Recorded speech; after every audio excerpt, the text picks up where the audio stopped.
Olá, a gente começa agora mais uma edição do Papo com o Editor, programa de entrevistas do Broadcast Político. Hoje o nosso convidado é o Procurador da Fazenda Nacional, Leonardo Alvim.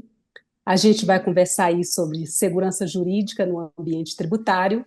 Estou aqui com Lavínia Calx. Eu sou Luci Ribeiro. Seja bem-vindo, Leonardo. Boa tarde a todas e a todos. Boa tarde, Lavínia, Luci. Para mim é um prazer estar aqui com vocês.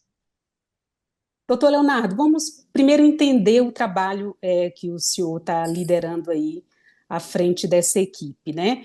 A AGU destacou um grupo, né, que é uma câmara aí que pensa soluções para demover ali situações de insegurança jurídica, tanto do ponto de vista regulatório quanto do ponto de vista tributário, que é o caso do grupo que o senhor coordena. Né? Explica um pouquinho por que surgiu essa equipe, né? Por que a CEJAN, que é o nome, né, a sigla dessa Câmara que pensa aí essas soluções, foi criada e de que forma esse trabalho realmente melhora o ambiente de negócios para as empresas no Brasil.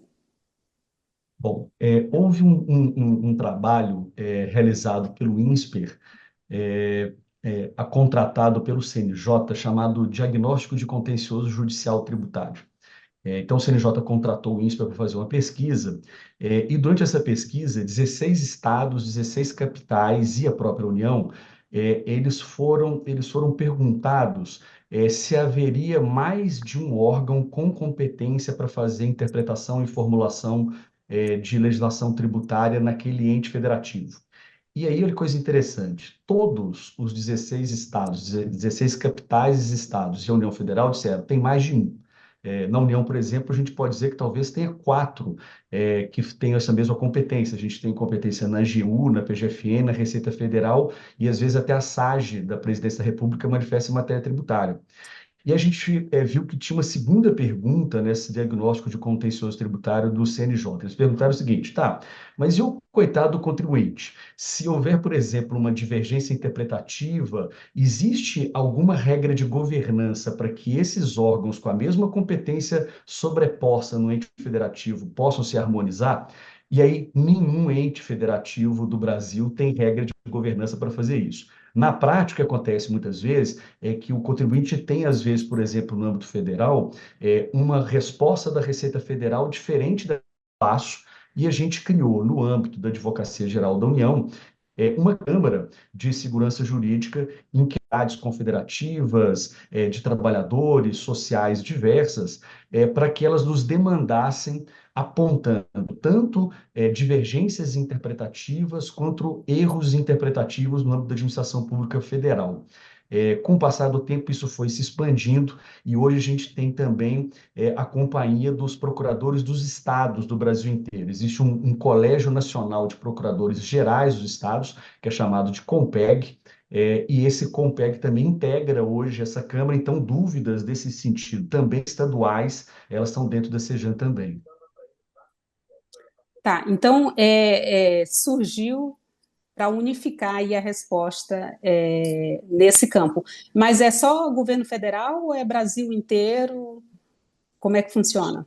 Isso. Hoje a gente tem, então, no âmbito federal, então, se nós identificarmos, por exemplo, que a PGFN emitiu um parecer que está desatualizado, que seja errado, ou a Receita Federal emitiu alguma solução de consulta ou instrução normativa que também seja desatualizado ou esteja errado, ou que ambos órgãos sejam divergentes, a gente conversa com os dois órgãos, a gente identifica erros e a gente revisa esse determinado entendimento. E hoje também a gente tem a presença dos estados.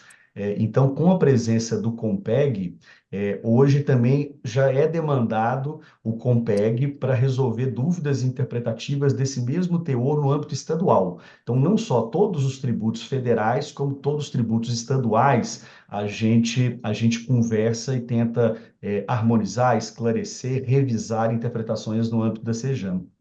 O senhor pode dar um exemplo que o senhor considera representativo do trabalho que a Sejam faz, que tenha sido bem sucedido? Poxa, eu posso dar alguns rápidos para você, Lavínia. Por exemplo, o primeiro caso que a gente teve na Sejan, que eu acho que foi bem interessante, é que a CN Saúde, salvo engano, ela nos emendou dizendo que o prazo do auxílio do auxílio creche para a Receita Federal era diferente do prazo do auxílio creche para a PGFN. Isso implicava que a cota patronal, a contribuição previdenciária que deveria incidir, tinha uma divergência do prazo que iria incidir ou não iria incidir entre os dois órgãos. A gente fez reunião com os dois órgãos, nós descobrimos que todos os dois estavam errados, que já havia uma legislação federal que não era nem o prazo de 5 anos que eu estipulava, nem o prazo de 6 anos que eu estipulava, e a gente pegou e corrigiu os dois órgãos.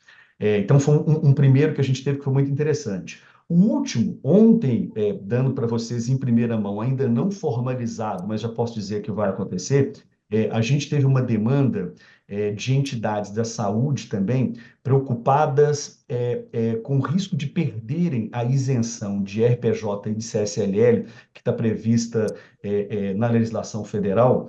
Eles tinham o risco de perder porque estavam com receio de que algumas soluções de consulta da Receita Federal insinuavam, ao menos, que se houvesse concorrência, mesmo que potencial dessa entidade com outra entidade privada, elas poderiam perder. Então, havia uma solução de consulta, na verdade, uma solução de consulta, que, por exemplo, dizia que se, por exemplo, fosse um exercício de um restaurante dentro de um hospital, e que se esse restaurante pudesse, em alguma medida, inibir que outro restaurante abrisse próximo daquele restaurante, que não poderia ter aquele restaurante. E isso era um risco imenso que as entidades estavam sofrendo de poderem perder uma isenção, um impacto muito grande. Então, a gente fez diversas reuniões, a gente foi procurar, por exemplo, o CAD, para ver o que era mercado relevante, o que era domínio de mercado, quanto teria interferência. Temos diversas reuniões com a cúpula da Receita Federal, e aqui eu tenho que dizer, agradecer muito a Receita Federal. A Receita Federal é uma grande parceira da Sejan, então a gente sempre se reúne com todos eles, e a gente chegou à conclusão, olha, o problema não está em ter algum tipo de concorrência. Somente quando você tem algo estrutural que prejudique o mercado é que tem algum risco de você perder a isenção. Então, isso a gente definiu em reuniões, basta ser formalizado e na próxima sessão a gente vai entregar. A gente teve, Lavínia, por exemplo, um caso muito interessante, recente já sobre a reforma tributária. A Advocacia Geral da União teve um papel muito importante e protagonista no âmbito da reforma tributária. Nós integramos a COSIST do PAT-RTC, né, foi criado no Ministério da Fazenda um programa de assessoramento técnico da reforma tributária sobre consumo, que previu 19 grupos de trabalho para elaborar tanto o PLP 68 quanto o PLP 108, primeiro já virou a Lei Complementar número 214. A comissão de sistematização, eu tive a oportunidade de integrar a COSIST, juntamente com meu colega João Gronet, da PGFN, e nós coordenamos o grupo de assessoramento jurídico que esteve presente em todos os grupos de trabalho. E a gente teve, no âmbito da Sejan, especificamente agora, já uma primeira demanda de dúvida interpretativa sobre a emenda constitucional número 132, que é a reforma tributária. Então, a CNI, que era uma entidade, nos perguntou se determinado benefício para o setor automotivo ela estava sendo prorrogado ou se esse benefício era um novo benefício que seria criado a partir da instituição da CBS. E a Advocacia Geral da União, ela provocou a Consultoria Geral da União, que disse que seria uma prorrogação de um benefício que já existia e não a criação de um novo benefício com repercussões para o setor automotivo. Então, enfim, Uhum. é uma Câmara muito pujante, o tempo inteiro com temas e com entregas muito efetivas. Tá, então falando em reforma tributária, né, tem sido falado que a reforma vai diminuir a litigiosidade nessa área, né? O presidente do Supremo, Luiz Roberto Barroso, já falou isso, inclusive na abertura do ano judiciário. E eu queria saber se o senhor concorda com essa avaliação e também o que a gente pode esperar a partir de 2027, quando começa essa transição dos tributos. Bom, eu diria, Lavina, que a gente tem que separar algumas coisas. Uma coisa é o seguinte: se você me perguntar, a gente poderia ter melhorado mais do que a gente melhorou? Eu não tenho a menor dúvida, porque o componente político, muitas vezes, e é democrático, é legítimo, né? É do processo democrático, interfere e prejudica o que poderia ter de melhor andamento de reforma tributária. Então, a gente, obviamente que tanto eu quanto outras pessoas tem críticas pontuais ao que poderia ter avançado e não avançou. Isso eu também não tenho o menor tipo de dúvida. Mas, dito isso, é absolutamente incomparável o novo que está por vir do antigo que a gente, se Deus quiser, vai estar se despedindo muito em breve. A reforma tributária, ela teve a grande humildade de não fazer nada diferente que os países ricos e desenvolvidos fazem. Essa é a grande questão da reforma tributária. Fez o básico. O básico é o seguinte, só para explicar para quem está nos assistindo de maneira muito simples. O Brasil tem um grande problema de complexidade tributária, muito em função do pacto federativo que a gente tem e da repartição dessa competência tributária. Então, a gente tem muita discussão que é o seguinte: cada ente bota uma alíquota diferente para determinado produto, para determinada mercadoria. Aí você vai discutir qual que é a alíquota referente àquele determinado produto. Você tem discussões sobre se tem competência ou não aquele determinado ente federativo. Então, vocês vão lembrar, por exemplo, incide ISS ou o ICMS sobre licenciamento de software, por exemplo. Então, você tem uma discussão sobre a materialidade que está aqui envolvida. Você tem discussões sobre territorialidade, se é do Estado, se é da União, se é dos municípios. O que essa reforma tributária ela entrega? De maneira muito simples, que ela fala o seguinte: olha, vamos compartilhar essa base? Todos têm uma base e tudo é tributável nessa base e todo mundo paga a mesma coisa. Quando eu digo que a base é a mesma para todo mundo, que é compartilhada entre eles e que a alíquota é a mesma, salvo as exceções expressas na própria emenda constitucional, eu acabo com todo esse tipo de litígio, ou pelo menos tem um alto potencial de redução de litigiosidade.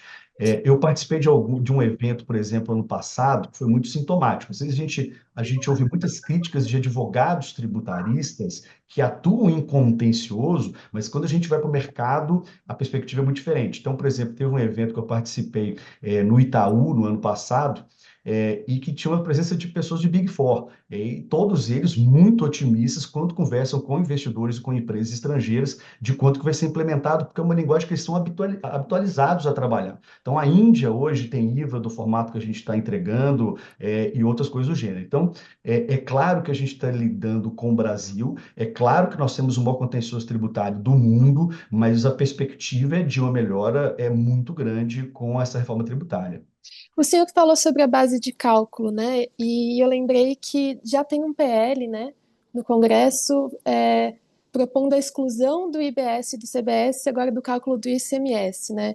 E então eu queria saber se não podem surgir mais questões como essa, né, de tributos sobre tributos que a gente já tem visto tanto no judiciário nos últimos anos. Pode continuar acontecendo com a reforma? Isso está no radar da CEJAM?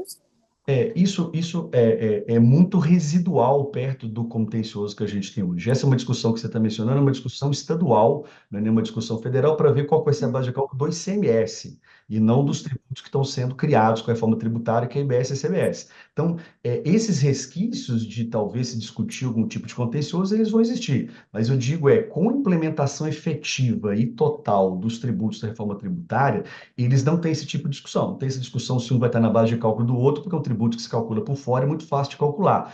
Agora, é normal que durante esse ajuste, essa interface dos tributos que estão deixando de existir com os novos possa acontecer, e esse é um exemplo do que você agora mencionou, ou seja, o ICMS, que é um tributo estadual, ele vai poder estar na sua base de cálculo com esse tributo que está sendo criado? Discussão estadual e transitória para um regime de transição. Mas falando especificamente do que virá, não vamos ter esse tipo de coisa. Então, acho que a gente não tem grandes preocupações com isso, não.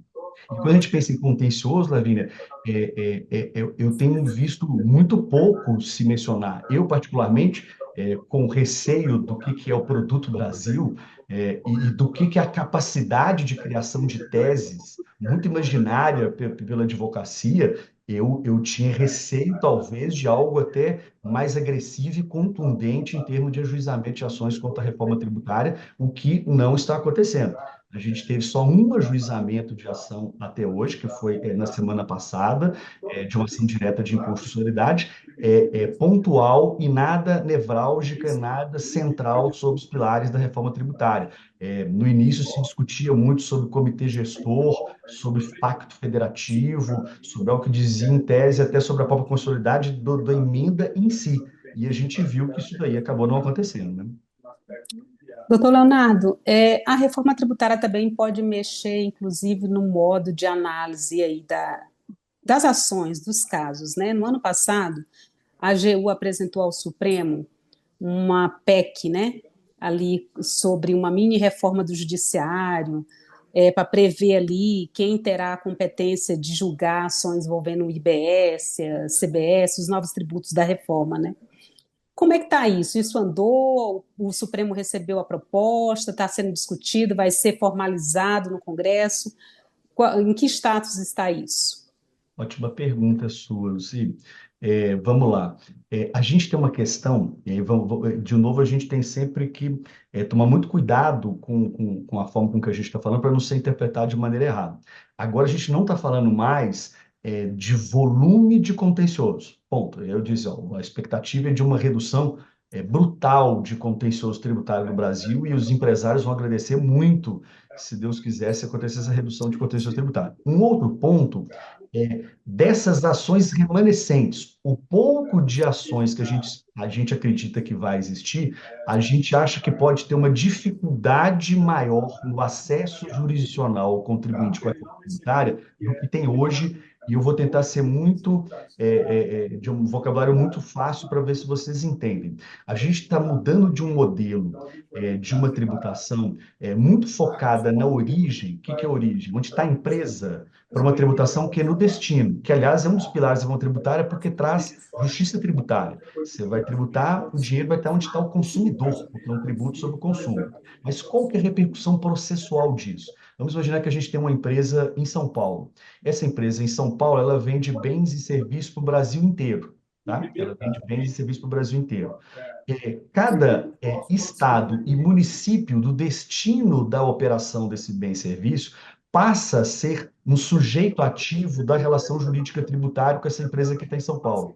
Então, isso não é um problema para uma execução fiscal ou coisa do gênero. Mas se o contribuinte, por exemplo, quiser, em tese, fazer uma discussão tributária, ele, em tese, teria que ajuizar, por exemplo, uma ação declaratória de inexistência de obrigação tributária. Se ele quisesse que isso valesse para o Brasil inteiro, contra todos os municípios e estados do Brasil no Polo Pacífico, é absolutamente inimaginável. E propor no foro desse ente federativo e não no seu próprio domicílio. Você imagina a empresa de São Paulo ter que demandar em 26 estados e Distrito Federal, botando todos os entes federativos no Polo Pacífico. Isso seria absolutamente caótico. Então, no nosso entender, é importante que haja uma melhoria no acesso jurisdicional. Então, o que que a gente fez? A gente criou, no âmbito da AGU, um grupo de trabalho, chama Procuradorias à Reforma Tributária. A gente contou com a presença de procuradores estaduais, procuradores municipais, e a gente fez um texto que a gente fez muita questão de enfatizar,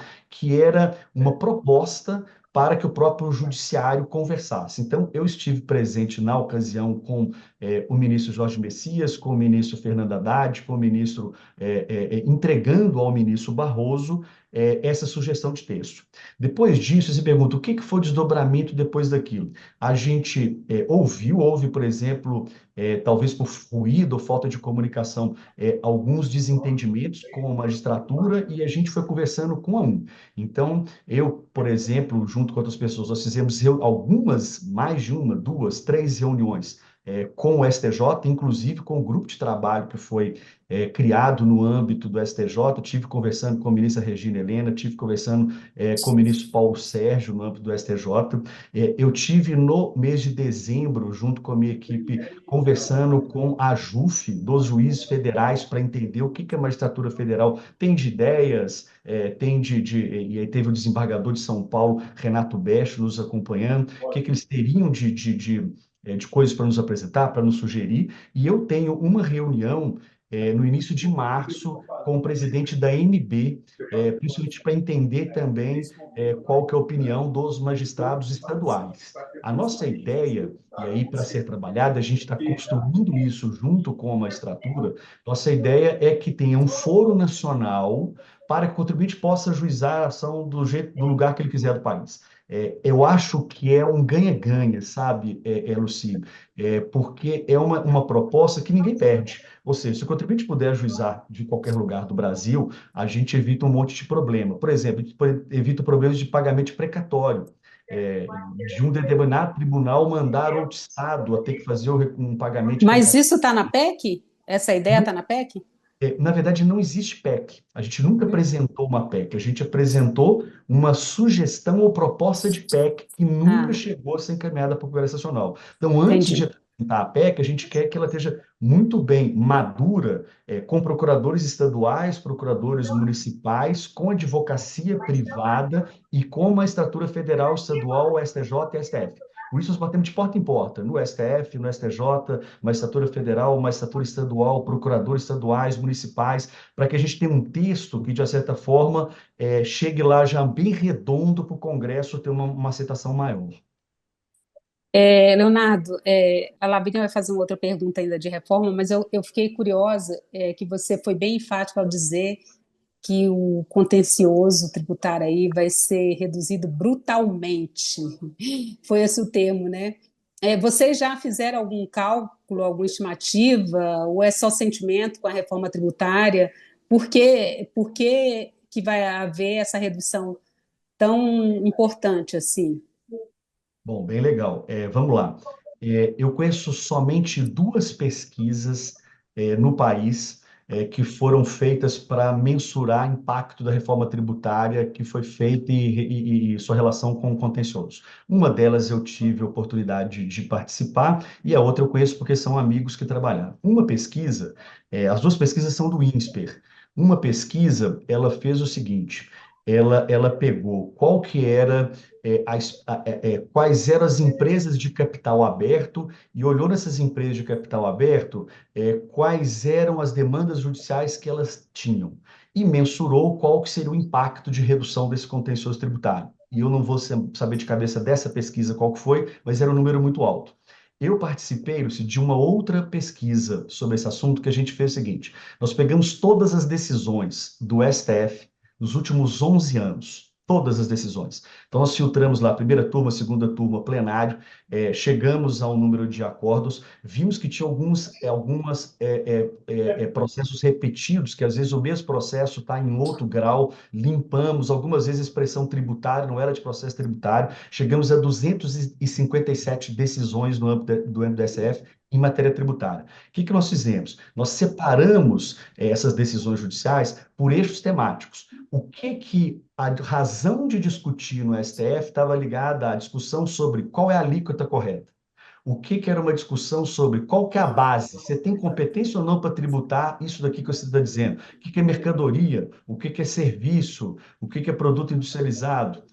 O que que dava direito a crédito? O que que não dava direito a crédito? O que que era discussão sobre territorialidade? E o que que era uma discussão sobre imunidade? Mapeamos isso daí, e aí a gente acreditou que pelo menos 34% de redução de contencioso no STF, só em decorrência dessa reforma tributária, é o potencial de redução. Então, acho que vai ser, isso eu estou dizendo, o potencial de redução para todo o STF, só com a reforma tributária, porque o STF já discutiu várias outras questões que não estão ligadas, à reforma tributária. A gente tem um grande contêncio por exemplo, sim, com relação a faturamento, por exemplo, o conceito do que é faturamento, isso aí não está sendo abordado pela reforma tributária, são discussões sobre imposto de renda, isso não está nessa reforma tributária que está sendo proposta, mas só essa, ela é capaz, potencialmente, por dados, de fazer uma redução de mais de 30% do contencioso que atualmente está no STF. Legal. Porque simplifica, né? É o eixo da simplificação, né? Perfeito, perfeito. Você vai discutir, isso é mercadoria? Não, isso não é mercadoria. Isso aqui, mercadoria pode ser mercadoria intangível ou é só física? Não, isso é serviço. Mas serviço é só uma obrigação de fazer ou não fazer, ou é qualquer utilidade para o contribuinte? Não sei. Pode um, pode os dois? Pode junto com o produto industrializado? Qual que é a alíquota desse? O que que dá crédito? O que que não dá crédito? Isso tudo, a reforma tributária, de maneira muito forte, reduz toda a ideia principal que foi sendo minimizada por questões políticas compreensíveis no Congresso, mas a ideia inaugural da reforma tributária se todos pagarem, todos pagam menos. Essa é a ideia, ou seja, base única, alíquota única, todo mundo dá crédito para tudo e compartilha as mesmas bases. Essa é a ideia que estava por trás, e a gente acredita muito que isso vai trazer simplificação. E o senhor falou desse potencial de redução, né? Mas o que o senhor vê e a AGU vê de potencial de criação de teses, né? De criação de teses contra a reforma? Bom, a gente tem, aí eu estou falando não pela Advocacia Geral da União, estou falando por mim, tá? A gente tem, no meu modo de ver, uma tradição jurídica que não é desse STF ou desse STJ, uma tradição jurídica longa no Brasil, da gente normalmente ignorar qual que é o propósito do legislador na hora que a gente vai interpretar qualquer tipo de norma. Então, por exemplo, do que eu estou querendo dizer? Alguns outros países, por exemplo, Estados Unidos, o que que o parlamentar quis com aquela lei, vamos supor, o que está na justificativa de um projeto de lei, o juiz pega aquilo, ele lê e ele, na maioria das vezes, ele vai julgar de acordo com aquilo que está aqui. Nós não temos essa tradição. Então, quando a gente chega, sempre textos, as leis, as normas são textos. E textos são equívocos, plurívocos, dão várias interpretações possíveis. Então, é humanamente impossível, com a tradição jurídica que o Brasil tem, de uma forma muito peculiar de interpretação, e aqui não vai nenhuma crítica, mas a gente dizer que não vai ter contencioso, porque a criatividade de você brincar com o jogo de vários significados das palavras que estão no texto é uma fertilidade imensa que os advogados sabem trabalhar muito bem. Então, obviamente, longe de mim de ser ingênuo de achar que não vai ter um contencioso. Mas eu digo que perto do contencioso que a gente tem hoje, de PIS e COFINS, que é uma coisa absurda de contencioso, de IPI, de ICMS principalmente, eu acho que o potencial é imenso de redução de contencioso. E eu fiz Mas essa pesquisa, perdão. quais pontos da reforma que o senhor acha que é mais provável que sejam questionados? Por exemplo, benefícios concedidos a um setor e não a outro? Algo Isso, nesse tudo tem sentido? exceção, Lavínia. Uhum. A reforma queria que fosse tudo igual para todo mundo. Os pontos criados de exceção, ponto. Esses aí são os pontos que provavelmente vão ter litígio. Então, quando eu digo, eu tenho um regime específico, eu tenho um regime diferenciado, ponto, abriu a porta para aquilo que é o contencioso que existe tal qual hoje. Eu não vou dizer que é igual hoje, porque a gente tem uma limitação que é o seguinte: hoje você cria regimes, entre aspas, específicos, como o da emenda constitucional, por norma infraconstitucional. Então, é uma facilidade muito maior. Hoje, você só tem exercícios que estão previstos no texto constitucional. Então, restringe, porque você engessa o procedimento de criação de novos. Mas esses que estão na emenda constitucional 132, eu não tenho o menor ponto de dúvida de que eles gerarão um número considerável de litígios, porque são regimes excepcionais, e é tudo aquilo que a reforma tributária não desejava que ocorresse, né? Doutor Leonardo, a gente vai já para o final da nossa conversa, mas eu quero fazer uma última pergunta. Vocês trabalham também na prevenção de textos, vamos dizer assim, mal escritos, mal elaborados? Por que que eu estou perguntando isso? Nos próximos dias, nas próximas semanas, o ministro Fernando Haddad deve enviar para o Congresso a reforma da renda, né? E um dos pontos críticos que tem sido falado aí nos bastidores, e o próprio presidente Lula também já comentou, é o texto que trata da compensação, né? Da compensação tributária para essa isenção que virá aí com imposto, no imposto de renda para quem ganha até R$ 5.000. Vocês participam desse processo de elaboração de projetos que serão enviados? Tem uma ação preventiva para não chegar lá um texto muito truncado? Ou só atua depois que o diagnóstico foi feito, para fazer o tratamento do problema? Bom, a gente atua em todas as fases, e nessa preventiva também. Então, vou explicar mais ou menos como é que funciona esse processo. Eu quero Normalmente, saber se o senhor está dentro da elaboração desse texto. bom, Luci, eu fui convidado pelo secretário Bernardo Api a colaborar com a CERT, que é a Secretaria Extraordinária de Reforma Tributária, desde a sua criação. Então, desde de janeiro de 2023, em todos os anos, eu participei de praticamente todas as reuniões internas do pequeno grupo que é a CERT, que são aproximadamente 8 pessoas, eu tive desde a origem, todas as reuniões. O Daniel Lória, por exemplo, que era o diretor da renda, é muito meu amigo, ele saiu agora, mas esteve participando de tudo, e reuniões com a Receita Federal e tudo. Então, eu sempre participei como membro da Advocacia Geral da União na Secretaria Extraordinária de Reforma Tributária. Mas, gente, independentemente dessa participação da AGU na CERT, é, os procuradores da Fazenda Nacional, a PGFN, ele é um órgão que está dentro da Advocacia Geral da União. Então, dentro do Ministério da Fazenda, todos os atos assinados pelo ministro da Fazenda precisam de ter assessoramento jurídico pela PGFN. Então, na hora que surge uma minuta de medida provisória, uma medida de projeto de lei, essa minuta é passada pela Secretaria Executiva do Ministério da Fazenda para a PGFN, e a PGFN, pelas adjuntorias dela, normalmente a adjuntoria tributária, que eu já tive o prazer de coordenar, e hoje é pelo Moisés Carvalho, o que eles fazem? Eles têm uma equipe que vai fazer item a item, análise, rediscussão, análise de constitucionalidade, emitem um parecer e o ministro só encaminha esse projeto de lei para a Casa Civil e depois da Casa Civil para o Congresso, se tiver o ok de pareceres por parte da PGFN. Mas a gente está agora com uma outra coisa, porque sai a lei e às vezes a interpretação que é dada da própria lei nos foge ao controle, como você acabou de mencionar. O que a gente está querendo fazer, vai começar a fazer agora, Luci, no âmbito da Sejam? A gente está pegando grupos de procuradores do Brasil inteiro que fazem o cadastro de processo quando eles são ajuizados no Brasil inteiro, pedindo para eles dizer o seguinte: olha, estão surgindo temas com multiplicidade de processos, que você acha que a tese que está sendo defendida pela União nesse processo é frágil. Então a gente vai fazer reuniões para que a gente seja advertido no ajuizamento no Brasil inteiro de fragilidade de tese da União. Olha, o contribuinte tem razão. Eu não vou levar esse processo ao final dele para depois chegar uma tese bilionária do STF, que desde a origem eu sabia que essa tese era indevida. Então a gente está fazendo esse mapeamento preventivo de teses temerárias no âmbito da AGU e da PGFN. Legal. E a minuta do PL do Imposto de Renda já passou pela área de vocês? Já foi para a Casa Civil? Pô, eu não posso falar pela PGFN, pela minha mão a minuta ainda não passou ainda para análise formal, não. Não sei se passou pela PGFN.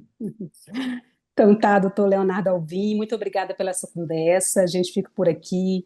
O canal continua aberto para outros debates, outras discussões.